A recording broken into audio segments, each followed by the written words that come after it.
Okay, let's go to the next one. This is by Swastik Chandra. Says, hey there, I'm Swastik Chandra, a boy from India who loves to create 3D assets brought for games. I'm a fresher in this industry.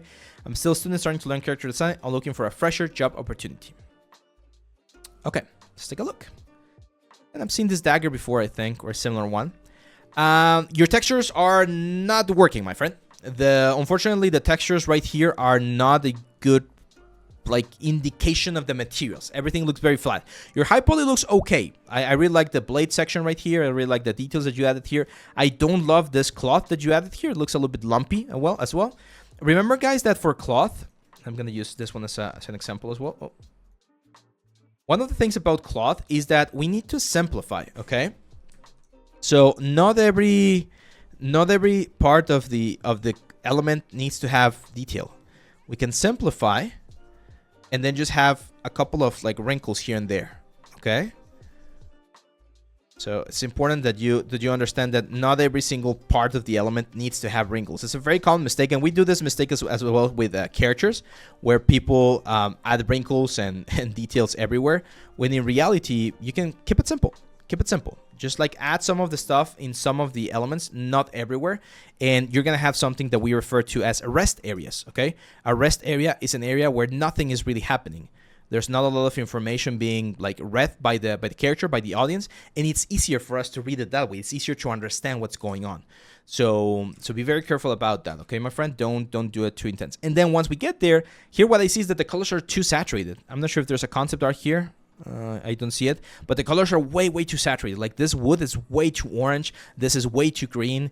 This doesn't read like metal or bone. That doesn't read like magic. So it's a material issue in here. We need to find this. Silvana is asking, how can I understand the folds and wrinkles? It's difficult to me. I'm going to give you one of the best resources. George Bridgman. George Bridgman. You look for cloth. He has a book called Drawing the Draped Figure. You might be able to get this for free online because I think it's already on the public domain. No, sorry. And in this one, he explains how to draw the draped figure. And he explains all the different types of wrinkles, how they behave, how they work, the way that they drape, the way that they sort of zigzag. It's a really good one. And if you just copy those images and you just study, make a study, that's an excellent way to understand.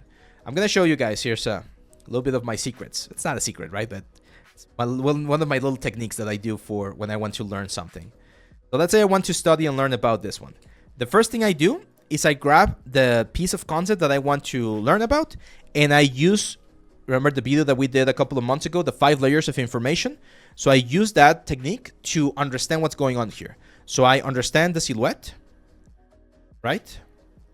We find what silhouette we have right here, something like that. And then you do it. You literally follow and do the exact same silhouette, right? You try to copy it as close as you can to understand the forms. And then you go back to this one and you're like, okay, now that I understand the silhouette, let's understand what's going on here with the wrinkles. And I realized that the wrinkles are following the perspective of the arm, right? So this arm right here is like a cylinder that's going in this direction. Correct? And then this arm right here is like a cylinder that's going in the opposite direction, like that. So one cylinder is going towards me and the other one's going the other way around. So if I then want to copy some of those wrinkles, I understand that the wrinkles are going to be following this direction. Again, I'm doing it very loosely right now. Go. And then once we hit the arm right here, the wrinkles are going to change direction. They're going to start going in a different sort of way. Then the elbow is kind of like a midway point, right?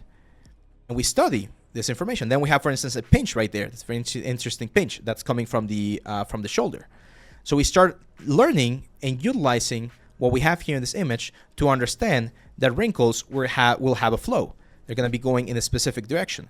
In this case, for the arm, they're going to be going, again, following the bicep and this section right here. And then when we go into the forearm, they're going to be following this sections right here. So that's how you sort of learn from one point to another. Then I would take this and I would apply this into ZBrush. That's how we learn. And this is how I learned every skill, guys. Anatomy, proportions, silhouette, form, color theory, shadows, lights, everything. You grab an image, you understand the image, you study the image, right? Sometimes there's text with that image. You read that, you try to figure out how it works, and then you copy it. And the first time you copy it, it looks like shit. It looks horrible. But the second time you do it, it's going to look a little bit better. And the third time, it's going to look a little bit better. And that way, little by little, you're going to be able to get to a point where you're going to be able to do and draw anything you want. Okay. What's the name of the artist? George Bridgman. It's a very old artist. He's gone. He's no longer with us. But I'm a huge fan of his stuff, and he's got a lot of information that you can do. This one, it's Drawing from Life. This is the book that you want. George B. Bridgman, Drawing from Life.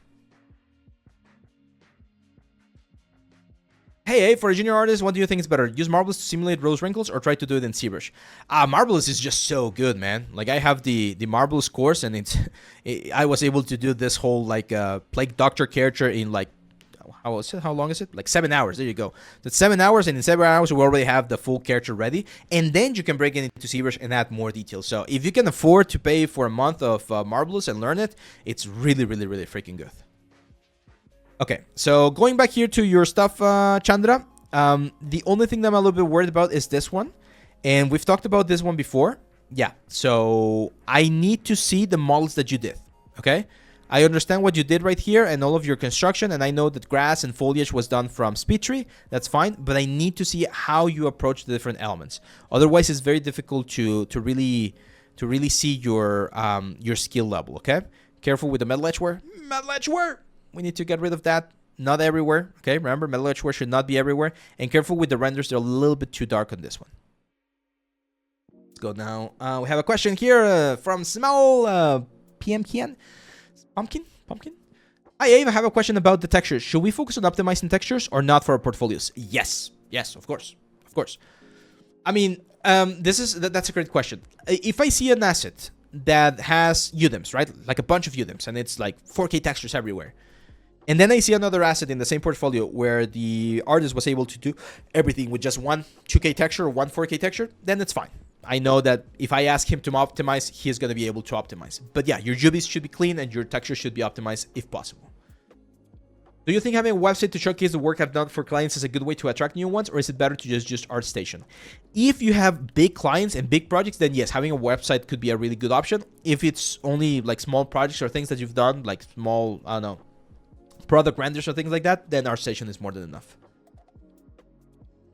It's worth it, ZBrush.